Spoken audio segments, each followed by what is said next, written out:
हम सब का मिल बैठना अपनी बारगाह में कबूल फरमाए। एक चीज़ बहुत काबिल गौर है, वो ये है कि कायनात में कोई ऐसी शय नहीं जिसमें लोगों का इख्तिलाफ ना हो। हर बात में लोगों के धड़े बन जाते हैं, इख्तिलाफ बन जाता है। यहाँ तक सूरत हाल है कि एक ही बाप की औलाद होती है, उनके भी आपस में इख्तिलाफात हो जाते हैं। कोई बुज़ुर्गों को मानता है, कोई नहीं मानता। ये सूरत हाल है ना। कोई सहाबा को मानता है, कोई नहीं मानता। कोई अहले बैत को मानता है, कोई नहीं मानता। मसलन इख्तिलाफ हर जगह पर ही है। यहाँ तक कि अल्लाह के जो पैगंबर हैं, जो नबी हैं, अंबिया कराम हैं, उनके बारे में भी लोगों का इख्तिलाफ है। जो ख़ातमुन नबीय्यीन हैं, सरकार अलैहिस्सलातु वस्सलाम रब के महबूब हैं, इनके बारे में भी लोगों का इख्तिलाफ है। कोई मानता, कोई नहीं मानता। बात मैं ख़त्म कर दूं, पैदा करने वाले रब के बारे में लोगों का इख्तिलाफ है।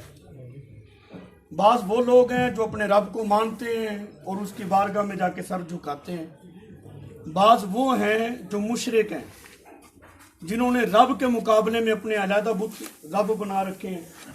कोई गाय की पूजा कर रहा है, कोई सूरज की, कोई चांद की, कोई बुतों के सामने झुका हुआ है। ज्यादा दूर नहीं है बॉर्डर, आप क्रॉस कर लें, पता ही नहीं चलेगा कि खुदा ज्यादा है कि उसके मानने वाले ज्यादा हैं। हर घर में जब नौबत यहां तक पहुंच गई है कि लोग पैदा करने वाले रब के बारे में भी इख्तिलाफ रखते हैं, तो कायनात में एक ऐसी शय है जिसमें सारी मखलूक मुत्तफिक है, उसमें किसी का इख्तिलाफ नहीं। वो है मौत।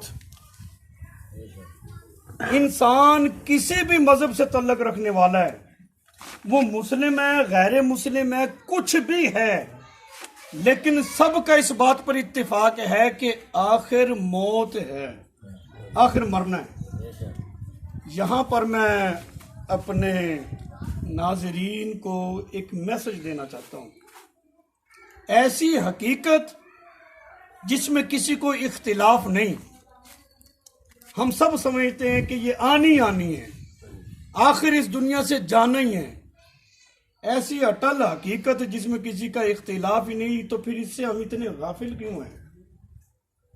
ऐसी गफलत, यकीन करो कि जिस घर से मैयत उठे ना, कम अज कम उस घर के लोगों को तो चाहिए ना कि वो अपना सर रब की बारगाह से उठाए ना।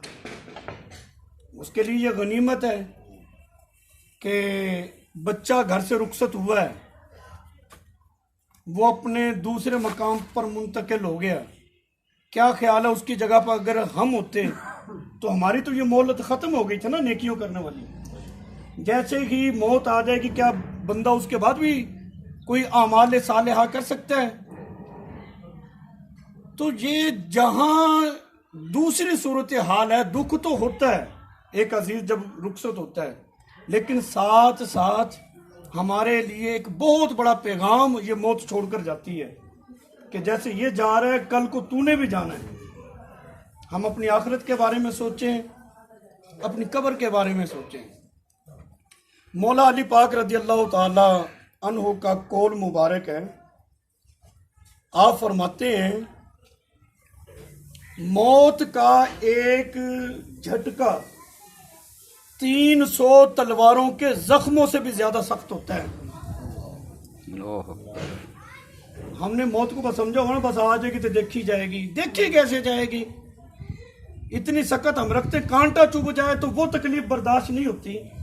यहाँ एक झटके की बात हो रही है, और अल्लाह ताला ने भी कुरान पाक में इसी बात की तरफ इशारा किया है कि कुल्लू नफ्सिन जायकातुल मौत, हर जानदार शय ने मौत का जायका चखना है।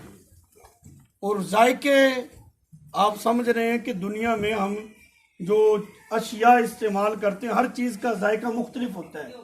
मीठा भी है, कड़वा भी है, मुख्तलिफ जायके होते हैं। यही सूरत हाल अल्लाह ताला ने मौत की भी रखी है। मौत मीठी भी होती है और इसका कड़वा जायका भी होता है। कड़वा जायका यही है जो मौला अली पाक ने जिक्र किया है कि एक मौत का झटका 300 तलवारों के जख्मों से भी ज्यादा सख्त होता है। और बसाओकात ऐसा होता है कि यही मौत मीठे जाम की सूरत भी इख्तियार कर जाती है।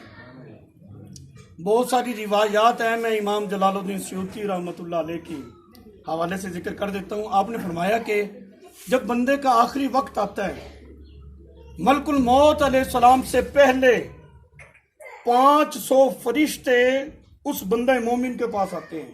ये बंदा मोमिन की मौत, उनके पास जन्नती चादरें होती हैं, उनको जन्नती खुशबुएं लगी होती हैं। एक रिवायत तो ये है। एक रिवायत ये कि उन फरिश्तों के पास जन्नती शाख टहनी होती है। वो मुर्दे को सूंघाते हैं, वो सूंघता है उस जन्नती खुशबू को, उसकी रूह उसके जिस्म के पिंजरे से जुदा हो जाती है, उसको पता ही कोई नहीं चलता। ये है मीठी मौत। किसके लिए? बंदा मोमिन के लिए। यहां पर दूसरी रिवायत सुने ताकि पता चले कि वाकई ही हर बंदे की मौत एक जैसी नहीं। अल्लाह के जो बरगुज़ीदा होते हैं, जो उसके प्यारे होते हैं, उनकी और तरह की है। हजरत इब्राहीम अलैहिस्सलाम जो खलीलुल्लाह हैं, अल्लाह के दोस्त, मलकुल मौत अलैहिस्सलाम उनके पास तशरीफ लाए, हाजिर हुए, अर्ज कीजिए अब वक्त हो गया, आपने मेरे साथ चलना है। प्यार वालों का तो फिर अपना ही एक कलाम होता है, उनका एक अपना अंदाज होता है। खलीलुर रहमान जो हैं अल्लाह के दोस्त हैं। हजरत इब्राहीम अलैहिस्सलाम फरमाने लगे मलकुल मौत से, ओ यार मुझे ये बता, क्या दोस्त भी दोस्त की जान लेता है? मैं तो अल्लाह का दोस्त हूं, दोस्त की भला कोई जान लेता है? मलकुल मौत अलैहिस्सलाम रब की बारगाह में हाजिर होकर अर्ज करते हैं, मौला खलीलुर रहमान हजरत इब्राहीम अलैहिस्सलाम वो फरमा रहे हैं क्या दोस्त की जान लेते हैं? अब इस रिवायत से आप अंदाजा लगाना कि अल्लाह के जो महबूब तरीन बंदे होते हैं उनका रब की बारगाह में मकाम क्या है।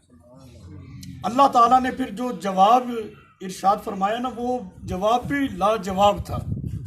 फरमाने लगे मलकुल मौत जा इब्राहीम अलैहिस्सलाम की बारगाह में जाकर अर्ज कर कि दोस्त की जान नहीं लेता तो क्या दोस्त से मिलना भी पसंद नहीं करता।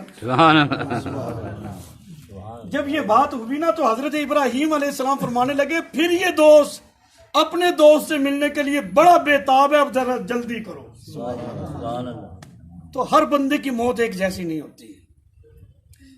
हदीस मुबारका में आता है, चूंकि टाइम भी उस तरह का है, जरा मुख्तसर है, मैं मुख्तसर कर देता हूँ। जब बंदे का आखिरी वक्त आता है ना, ये जो एक तासुर दिया जाता है ना जी, बंदा मर गया, कहानी खत्म होगी तो बस अब कुछ भी नहीं है, ये इस्लाम की तालीमात नहीं।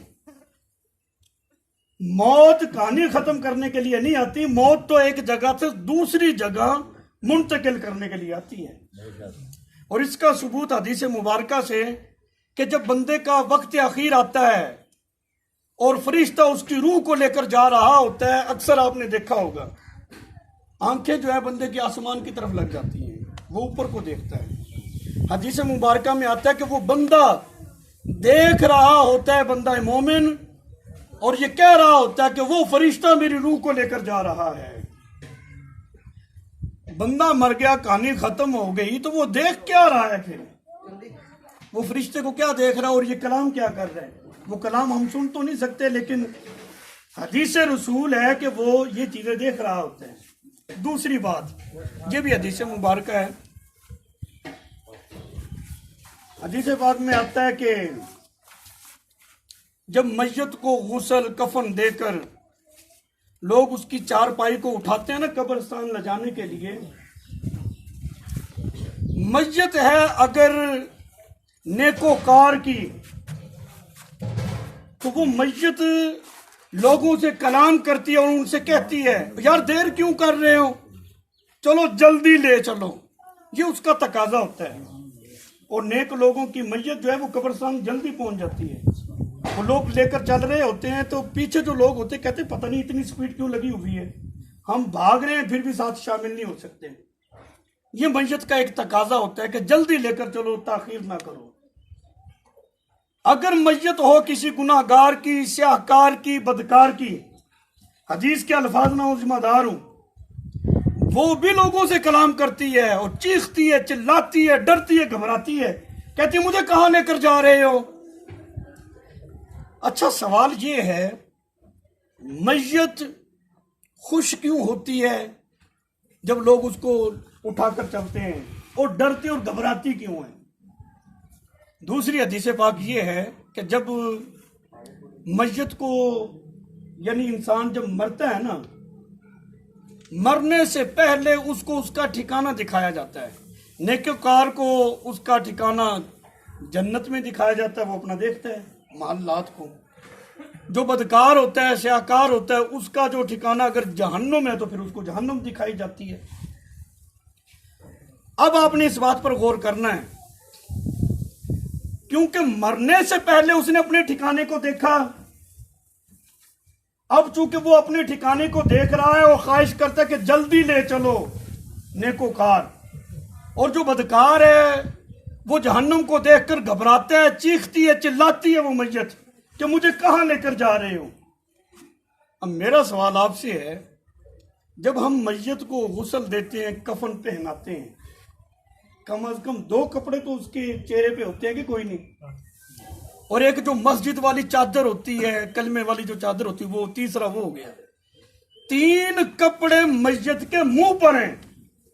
इसके बावजूद मैयत है नेकोकार की या बदकार की, दोनों सूरतों में वो मैयत अपने ठिकाने को देख रही होती है।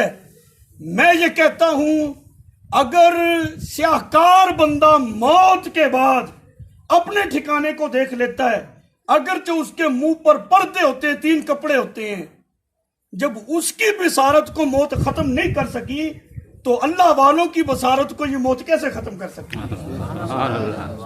अब हम पे कोई ये ताना ना दे हमें, ओ जी तुम बाबा फरीद लेने क्या जाते हो, दाता साहब क्या करने जाते हो, वो पीछे हट।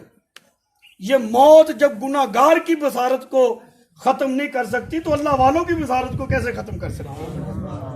तो जो ज़ाहिरीन होते हैं, अल्लाह वाले उनको देख रहे होते हैं। आपको पता है कि अल्लाह वालों की अगर नजर पड़ जाए तो फिर बंदे का मकाम क्या होता है। बस ये मैं आखिरी बात जिक्र करके, अच्छा चले फिर ठीक है, अगर मसला नहीं है तो। अल्लाह वालों की नजर में अल्लाह ताला ने कमाल क्या रखा है। हजरत जुनैद बगदादी रहमतुल्लाह अलैह अपने हुजरे में बैठे मुराकबे में सर झुका के, आप थोड़े सी तवज्जो तलब बात है, अगर आप तवज्जो करें तो। मुराकबे में बैठे हैं सर झुका के, इत्तिफाक ऐसा है कि आपके हुजरे का दरवाजा खुला है। जैसे ही आपने अपना मुबारक सर उठाया, नजर जो है वो सामने कुत्ते पे पड़ गई। अल्लाह के वली की नजर कुत्ते पे पड़ गई। मुर्रिखीन ने लिखा है कि वो कुत्ता जिस पे अल्लाह के वली की नजर पड़ गई, वो आम कुत्तों की तरह नहीं रहा, बल्कि वो जहां भी बैठता था दिगर कुत्ते उसका घेरा डाल के बैठ जाया करते थे, उसकी जियारत किया करते थे। यानी दूसरे कुत्ते उस कुत्ते की जियारत करते थे जिस पे अल्लाह के वली की नजर पड़ गई है। इतना शऊर तो अल्लाह ताला ने कुत्तों को भी दे रखा है कि जिस पे अल्लाह वालों की नजर पड़ जाए फिर वो आम नहीं रहता। क्या ख्याल है, अल्लाह के वली की नजर कुत्ते पे पड़ जाए तो उसका ये मकाम है। इंसान तो फिर इंसान है ना जी। अगर उसके उस गुनाहगार पर अल्लाह के वली की नजर पड़ जाए ना, तो उसका सीना भी फिर मदीना बन जाता है। यहां पर दूसरी बात जो ज्यादा काबिल गौर है वो ये है, और जी बरेलवियां ने खान पीन के बहाने बनाए हुए ने, ये जी कुलखानी है, तीजा है, साता है, चलीसवा है, तो ये है तो वो है। अजीब किस्म की बातें, ये दीन से दूरी है। बस पढ़ते हैं कोई नहीं, एतराज करने का शौक होता है लोगों को। बुखारी के बाद जिस हदीस की किताब का मकाम है वो मुस्लिम शरीफ है। बाज वजू की बिना पर तो उलमा ने मुस्लिम शरीफ को बुखारी पर भी फोकियत दी है। मुस्लिम शरीफ के अंदर हदीस है। अब इस मसले को जरा हदीस पाक को गौर से सुनना, फिर मसले की एक वजाहत होगी। बंदा जब मर जाता है, अगर उसके जनाजे में